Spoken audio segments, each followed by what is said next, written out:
मत पूछ मेरे महबूब सनम, तुम्हें कितना प्यार मैं करता हूँ। मत पूछ मेरे महबूब सनम, तुम्हें कितना प्यार मैं करता हूँ। आइए हम अपने कल की क्लास को आज पुनः कंटिन्यू करते हैं। हमने कल बात किया था नौ और धारा से संबंधित। हमने कल बेसिक बातों को दोहराया था। धारा मतलब क्या होती है, स्थिर जल में नौ की चाल क्या होती है, अनुकूल प्रवाह की स्थिति में चाल घटेगी या बढ़ेगी, ये सब सारी बातें हमने पिछले क्लास में किया था। आज आइए उन सब बातों को एक बार दोहराते हुए हम पुनः आगे बढ़ते हैं और आज की क्लास में हम आगे की बात देखते हैं। आइए, हमने कल बात किया था कि जैसे ही कोई भी नाव धारा के साथ चलेगी, यानी कि धारा की दिशा में चलेगी, जिसको हम लोग अनुकूल कहते हैं, इसी को हम लोग डाउन स्ट्रीम भी कहते हैं। तो जब धारा डाउन स्ट्रीम की दिशा में होगी, मतलब नाव की चाल या नाव की जो दिशा होगी वह डाउन स्ट्रीम की दिशा में होगी, तब क्या होगी, उनकी चाल बढ़ेगी। मतलब जब नाव की दिशा और धारा की दिशा दोनों सेम होगी तो चाल क्या होगी, बढ़ेगी। क्या होगी, बढ़ेगी। ठीक वही बात जब नाव की दिशा और धारा की दिशा एक दूसरे की विपरीत हो जाएगी तो फिर चाल क्या होगी, घटेगी। हम ये भी कह सकते हैं कि डाउन स्ट्रीम में चाल बढ़ती है और अप स्ट्रीम में चाल घटती है, यानी कि धारा के अनुकूल चाल बढ़ेगी और धारा के विपरीत चाल घटेगी। चलिए अब हम आगे बात करते हैं। स्थिर जल में मतलब जब जल शांत है, बह नहीं रही है, ऐसे कंडीशन में नाव की चाल को हम मान लेते हैं b kilometre per hour. b for boat, हमने संकेत के लिए b को बोट से b ले लिया और हमने संकेत में मान लिया कि नाव की चाल शांत जल में जो है वो b है। फिर भाई धारा की बात जब होती है तो धारा के अनुकूल चाल की बात करेंगे तो धारा को इंग्लिश में हम लोग स्ट्रीम बोलते हैं, वहां से हमने s ले लिया। ठीक है, अनुकूल धारा में चाल मतलब जब हम नाव की दिशा और धारा की दिशा की जब हम बात करेंगे, दोनों अगर एक जैसा रहेगा तो उसको हम लोग बोलते हैं अनुकूल। तो अनुकूल में हमने डी ले लिया, क्योंकि अनुकूल प्रवाह को जब धारा के दिशा में अगर नाव की दिशा हो, नाव की चाल हो, तो उसको हम लोग डाउन स्ट्रीम बोलते हैं। तो डी से यहां डाउन से डी मैंने ले लिया। और प्रतिकूल में मतलब जब नाव की दिशा और धारा की दिशा दोनों विपरीत होता है तो उसको हम लोग बोलते हैं अप स्ट्रीम। अप स्ट्रीम से मैंने यू ले लिया, तो हमने मान लिया कि अनुकूल धारा में चाल d किलोमीटर पर आवर, प्रतिकूल में u किलोमीटर पर आवर। हम जानते हैं कि जब धारा के अनुकूल नाव की चाल होती है तो धारा के अनुकूल नाव की चाल क्या होती है, बढ़ती है। तो बढ़ती है तो इसका मतलब प्लस होगा, यानी कि नाव की चाल और धारा की चाल दोनों जुड़ जाएगी। तो अनुकूल धारा में जब नाव की चाल की बात करेंगे तो वहां पे क्या हो जाएगा, नाव की चाल प्लस धारा की चाल, वहां दोनों जुड़ जाएगी। ठीक इसी तरह जब हम प्रतिकूल धारा की बात करें, मतलब नाव के विपरीत अगर धारा का प्रवाह हो, ऐसी कंडीशन में क्या होगी, चाल घटेगी। और जब चाल घटेगी तो माइनस होगा, और माइनस होगा तो यहां हमने लिख दिया है कि प्रतिकूल धारा में चाल, है ना, प्रतिकूल धारा में चाल जो होगी ये u होता है ना। u मैंने यहां माना है प्रतिकूल धारा में चाल u, तो u इज इक्वल टू हो जाएगा b माइनस एस, यानी speed of boat minus speed of stream. Boat के चाल में से धारा के चाल को घटा देंगे तो हम प्रतिकूल धारा के कंडीशन में नाव की चाल प्राप्त कर जाएंगे। यहां तक कोई दिक्कत? आशा करते हैं कि आपने यहां तक बातों को सरलता से समझा होगा। हम बातों को फिर आगे बढ़ाते हैं। देखिए, जब सवाल में ऐसा दिया रहे कि कोई नाव धारा के अनुकूल इतना किलोमीटर प्रति घंटा और धारा के प्रतिकूल इतना किलोमीटर प्रति घंटा, अगर ऐसा दिया गया है, मतलब जब डाउन स्ट्रीम और अप स्ट्रीम में नाव की चाल दिया गया हो, तब अगर आपको कहा जाए कि शांत जल में नाव की चाल बताइए, तो शांत जल में नाव की चाल निकालने के लिए हम इस फॉर्मूले का यूज करेंगे, यानी कि डाउन स्ट्रीम में जो चाल दिया रहेगा वो और अप स्ट्रीम में जो चाल दिया रहेगा वो, दोनों को जोड़ देंगे और 2 से डिवाइड कर देंगे तो शांत जल में 9 की चाल आ जाएगी। फिर वही रहेगी धारा की चाल निकालने के बाद इसी कंडीशन में तो हम क्या करेंगे, डाउन स्ट्रीम में जो चाल रहेगा उसको घटा देंगे अप स्ट्रीम की चाल से।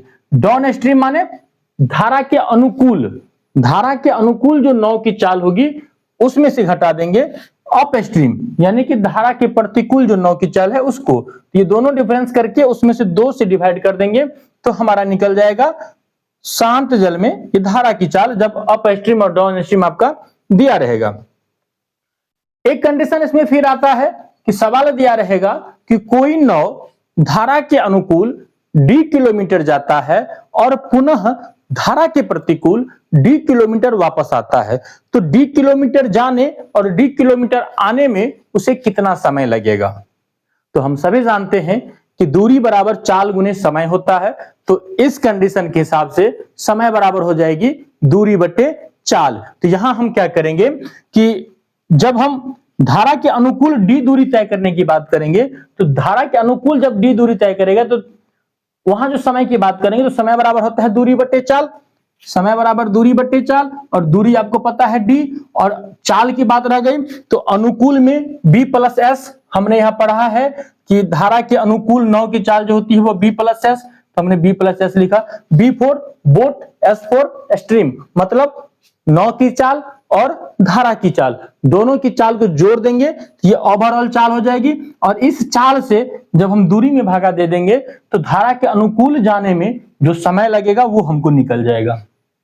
ठीक वही बात जब हमको प्रतिकूल दिशा की बात किया जाए, मतलब धारा के विपरीत दिशा में d दूरी तय करने की बात किया जाए, तो दूरी तय करने की बात हो रही है, समय निकालने की बात हो रही है, तो समय बराबर होगा दूरी बट्टे चाल। तो समय बराबर दूरी बट्टे चाल ही होगी, लेकिन यहाँ चाल पर धारा के प्रतिकूल 9 की जो चाल होती है वह हो जाता है b माइनस एस। तो यहाँ हम चाल के बदला में यूज कर लेंगे b माइनस एस, यानी t इज इक्वल टू हो जाएगा b minus sorry d is equal d बट्टे b माइनस एस, t बराबर d बट्टे b माइनस एस, है ना। ये b माइनस एस क्या हो गया, धारा के प्रतिकूल चाल, 9 की चाल।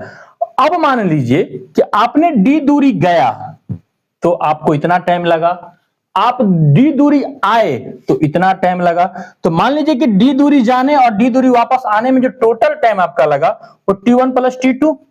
तो t1 इज इक्वल टू आप एक बार धारा के अनुकूल और एक बार धारा के प्रतिकूल, तो जब धारा के अनुकूल होगा तो ये समय और जब धारा के प्रतिकूल होगा तो ये समय, दोनों को जोड़ देंगे तो ये टोटल टाइम हो जाएगा। ये आपको नौ और धारा से संबंधित सभी कंसेप्ट्स हैं।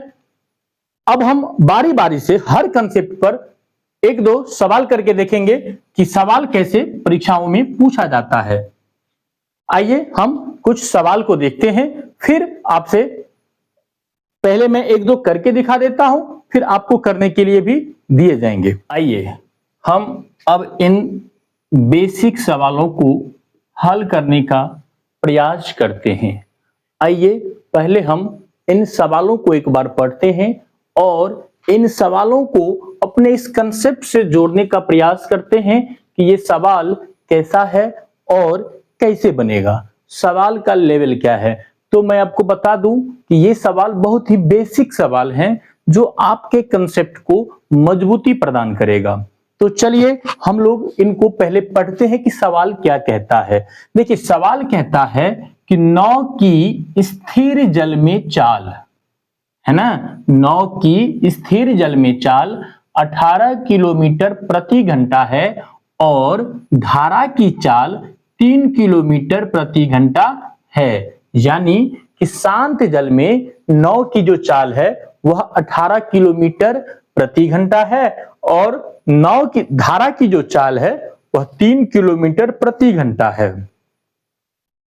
मतलब नाव की चाल 3 किलोमीटर प्रति घंटा और धारा की चाल 3 किलोमीटर प्रति घंटा और नाव की चाल 18 किलोमीटर प्रति घंटा। तो सवाल कह रहा है अनुकूल धारा में, अनुकूल धारा का मतलब क्या होता है, अनुकूल धारा का मतलब होता है कि शांत जल में जो नाव की चाल है और धारा की जो चाल है दोनों की दिशा एक जैसा होगा, तो तो जब दोनों की दिशा एक जैसी होगी तो दिशा में क्या होगा, चाल में क्या होगी, वृद्धि हो जाएगी। आइए देखिए, यहां हमने पढ़ा था कि धारा के अनुकूल नाव की चाल क्या होता है, बढ़ता है, और जब बढ़ता है तो क्या होता है, नाव की चाल और धारा की चाल जुट जाती है। नाव की चाल और धारा की चाल जुट जाती है। तो यहां कह रहा है कि नाव की चाल जो है शांत जल में इतना है और धारा की चाल जो है इतना है, तो अनुकूल धारा में नाव की चाल ज्ञात कीजिए। तो क्या होगा, यहां जुट जाएगी। जुट जाएगी मतलब ये 18 किलोमीटर पर आवर और ये 3 किलोमीटर पर आवर, यानी कि यहां अगर आप बात कर रहे हैं तो डाउन स्ट्रीम की बात किया जा रहा है, धारा के अनुकूल बात किया जा रहा है, तो उसमें नाव की चाल और स्ट्रीम की चाल दोनों जुड़ जाएगी। तो दोनों जुड़ के हो गया 21 किलोमीटर पर आवर। मतलब क्या कहें, इतना आसान से बनने वाला प्रश्न होता है। हम आपको एक पर एक प्रश्न दिखाएंगे, अभी कई प्रश्न हम आपको दिखाएंगे और सारे के सारे प्रश्न इसी तरह आसानी से बनेगा। इसके जो अच्छे अच्छे प्रश्न होते हैं वह भी मैं अगली वीडियो में करूंगा, अगर पॉसिबल हुआ तो इसी में करूंगा, नहीं तो अगली वीडियो में करूंगा। एक पर एक अच्छे सवाल चुटकियों में बनने वाले होते हैं। आइए हम इनके दूसरे प्रश्न को देखते हैं। देखिए, कह रहे किसी नाव की डाउन स्ट्रीम चाल 30 किलोमीटर प्रति घंटा है और अप स्ट्रीम चाल 18 किलोमीटर प्रति घंटा है, तो नाव की स्थिर जल में चाल क्या होगी। अब आप यहां से आइए, जब डाउन स्ट्रीम, यहां सवाल कह रहा है कि जब डाउन स्ट्रीम और अप स्ट्रीम नाव की चाल दिया गया हो, मतलब नाव के बारे में बताया गया कि डाउन स्ट्रीम चाल उसका इतना है, अप स्ट्रीम चाल इसका इतना है, ऐसे कंडीशन में शांत जल में नाव की चाल की जब बात करेगा तो डाउन स्ट्रीम और अप स्ट्रीम के चाल को जोड़ के 2 से भागा करने की बात करेंगे। यानी कि यहां सिंपल सी हम बात करेंगे कि यहां जो शांत जल में नाव की चाल की बात किया जा रहा है, तो डाउन स्ट्रीम और अप स्ट्रीम को जोड़िए, 2 से भागा कर दीजिए, जो आएगा वो आपका शांत जल में नाव की चाल आ जाएगी। यानी कि B इक्वल टू हो जाएगा, D का मान है डाउन स्ट्रीम में 30 किलोमीटर और अप स्ट्रीम में 18 किलोमीटर पर आवर, दोनों को जोड़ के 2 से भागा करना है, तो B इक्वल टू होगा 48 किलोमीटर पर आवर बाय 2, यानी कि B इक्वल टू हो गया 24 किलोमीटर पर आवर। मेरा ख्याल है कि आप लोग इन बातों को समझ रहे होंगे। हम लोग अगली वीडियो के माध्यम से ये जानने का प्रयास करेंगे कि अगली वीडियो में हम लोग सवालों पर अधिक से अधिक प्रैक्टिस करेंगे और एक पर एक अच्छे प्रश्नों का हम लोग प्रैक्टिस करेंगे। तब तक के लिए खुश रहिए, हंसते रहिए, मुस्कुराते रहिए और ऐसे ही अपनी तैयारी में लगे रहिए। आपका अपना, आपका दोस्त ओपी सर आपकी सेवा के लिए हमेशा तत्पर। आपको एक भी, कोई भी, किसी भी प्रकार की समस्या हो तो आप हमें व्यक्तिगत रूप से मैसेज कर सकते हैं। हम आपकी हर एक समस्या के समाधान के लिए, जो आपके लक्ष्य से जुड़ा हुआ होगा, जो आपके पठन पाठन से जुड़ी हुई होगी, हम उसके सॉल्यूशन के लिए 24 घंटा 7 दिन सदैव तत्पर हैं। अगर आपको हमारा वीडियो पसंद आता हो तो अगर आप YouTube चैनल को देख रहे हैं तो चैनल को मतलब सब्सक्राइब कर दें, और अगर आप हमारे फेसबुक आईडी से हैं तो हमारे आईडी को फॉलो करना न भूलें। वीडियो को शेयर करिए, हंसते रहिए, मुस्कुराते रहिए। जय हिंद, जय भारत।